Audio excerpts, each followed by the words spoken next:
car might feel like it is completely totaled, but you are not the car.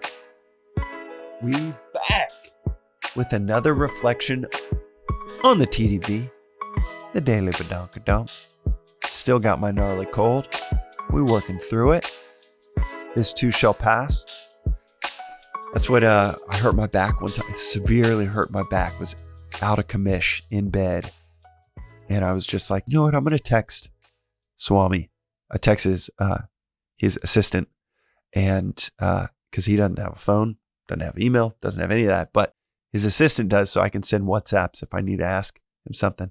And it's so cool because he'll tell students, I am nearer to you than your own parents. You can ask anything, anytime. Anyhow, I send him a note being like, I kind of know what he's going to say, but send him a note anyhow. Being like, man, Swami, I think I really injured myself, my back. What would you say to someone in this situation? And he wrote back, he said, this too shall pass. And then he said, you are not your body. You're not your mind. You're not your intellect. I could have guessed those two things, and yet hearing it, having someone externally reinforce those things, it is. Yeah, it's invaluable. So if you're going through something, and a cold is not this, but I was bedridden, missed Christmas. My whole family was gone. I was celebrating Christmas alone because I could not move. So it was helpful for me to hear that during that challenge. This cold, not quite to that level, but if you're going through something really, really challenging, these two pieces of wisdom can be so helpful when you really reflect on them. And I mean really reflect. It's like medicine. You can't just read the bottle. You got to really internalize it. Similarly, you can't just hear this and it doesn't necessarily make anything click the first few seconds. But I want to walk through both of these because, well, they both kind of go through my mind even in the midst of a gnarly cold. The first one is, this too shall pass. This comes from this age-old story of a king that asked his wise advisors, what is a phrase that he could turn to in any situation, and it would provide wisdom? His wise advisors said that phrase would be, this too shall pass. And the reason being because that single phrase, this too shall pass, those 4 words, they provide perspective when things are going poorly. This is temporary. This is not forever. Provides perspective in the midst of a challenge, and it also provides humility in the midst of triumph. You're on top of the world, everything's going well, you just got a raise, just got married. Well, this too shall pass. Even in the peak of health, you can reflect on, this will not be forever. Sickness is an inevitability. Disease, death are inevitabilities. So, things are going well right now, but this too shall pass. Instead of in the valleys of pain and torture, you say to yourself, this is going to be forever. This is going to happen forever. No, it's not going to happen forever. It's going to be actually quite contained, bound by time. It always is. Or, man, I'm crushing it. This is because of all my hard work the last year, 5 years, 10 years. It's finally all happening for me. And no, that's not the case. Things don't finally all happen for us. It's always momentary. The world is opposites. There are waves, up and down, up and down. The only way that something can rise up, lift you up, some external or internal sense for satisfaction, sense pleasure, is because what preceded it was a trough of that wave. And things don't just stay elevated forever. delight you get from ice cream diminishes with each bite. That old phrase of your raise within 6 weeks just becomes your salary. The shine usually wears off. Anything that gives you elation within a few weeks, maybe a few days. Friends that have sold their companies that wore off after, I know some it was 4 or 5 months. Some it was 4 or 5 weeks. For me, probably within like 3 or 4 months, the elation turned to like, oh, this is just normal. What else should I be doing to accumulate more? This too shall pass. Such a killer phrase to reflect on. Not just here for 1 or 2 seconds and take it at face value or see, it's not that helpful for me, but really reflect on it. The second thing that Swami said was, you're not the body. You're not the mind. You're not the intellect. These are our 3 equipments. And if you want a primer on these and the philosophical approach to these equipments to navigate the world around us, our body, our mind, and our intellect, especially the distinction between those last 2. The primer on that is in episode 1, the intro to Vedanta. So go back to episode 1 if you haven't checked it out in a while, or if you've never checked it out, of the Daily Vedantic.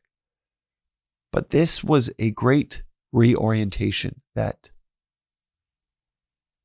you are not your body. If you can observe your hand, then you are obviously not your hand. Whatever a subject can observe, by definition, means that subject is not whatever is being observed. The hand is easy. Take it away and you're still you. The arm, that's not you. Maybe it is extension of your ability to navigate the world, your vehicle, but it is not you. Take away the arm and you still exist. What this philosophy says is, take away the entire body, you still exist. You're not your mind. If you can observe your mind and the thoughts that pass through you, like watching a movie, then you are, by definition, not your thoughts. You are the one, you are that which observes those thoughts.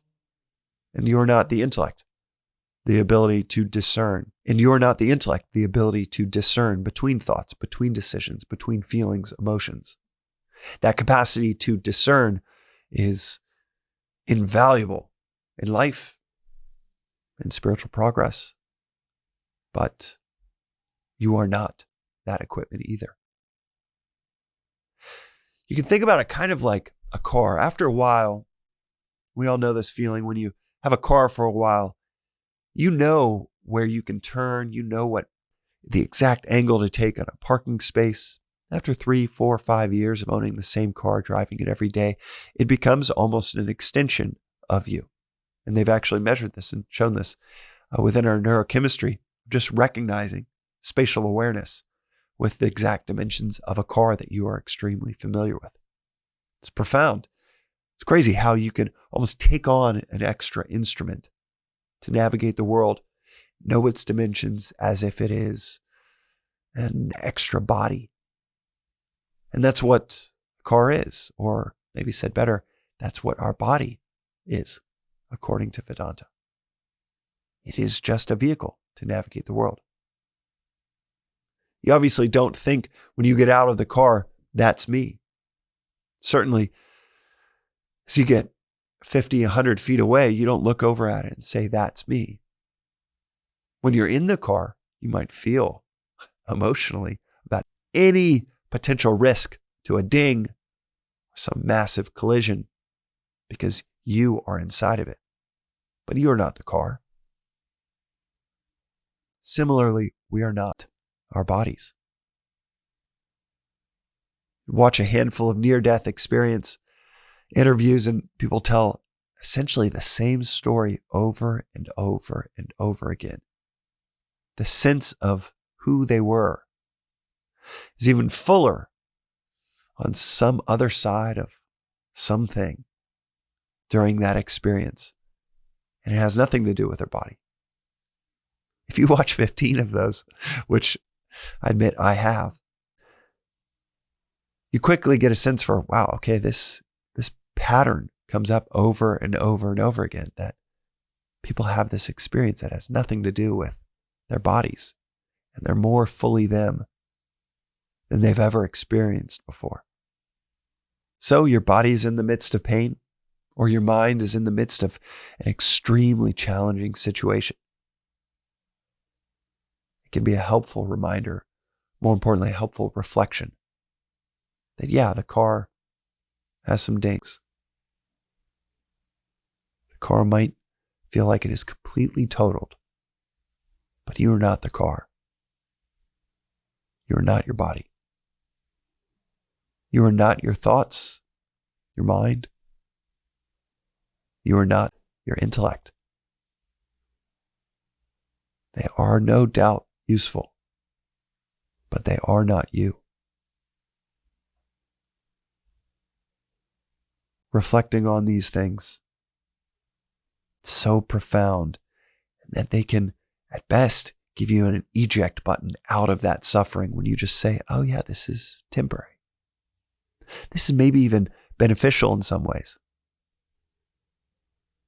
This is not me that's actually going through this. It's just something that is useful to me. But the I behind it all is untouchable.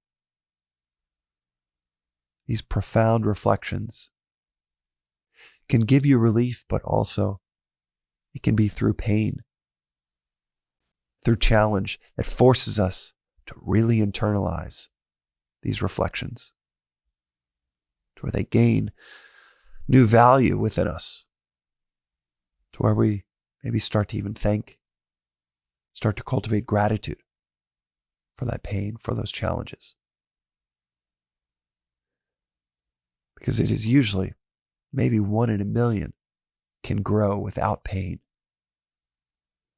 without fear, without challenges, without agitation pushing them higher and higher up a ladder to get away from it. 1 in a million might be able to do it on their own. But for the rest of us, I know for myself, whenever I am in the midst of that pain or suffering, it is the impetus that makes me look up higher and reach for that next rung of the ladder. It is like the fire beneath my feet pushing me up. And therefore it becomes quite easy to become grateful for that pain, for those challenges, for the patience required to let this gnarly ass cold subside. And when we find ourselves in the midst of pain or suffering, to the body, to the mind, well, it might give you the relief that it gave me to remind yourself that this too shall pass. And you are not your body. You're not your mind. You're not the intellect. You are yourself. That is the message of this entire philosophy in just a few words. And in the midst of pain and suffering, even if these words just sound so hollow, doesn't sound like they have any real weight behind them. Well, if you're bedridden, can't do anything else, maybe try entertaining them. Kicking the tires, exploring what they might mean. And maybe you'll find as you look at them and reflect on them, maybe those two pieces of advice in the midst of pain and suffering can have immeasurable value in your life and during that experience. That's today's reflection on the Daily Vedantic. We'll see you next time.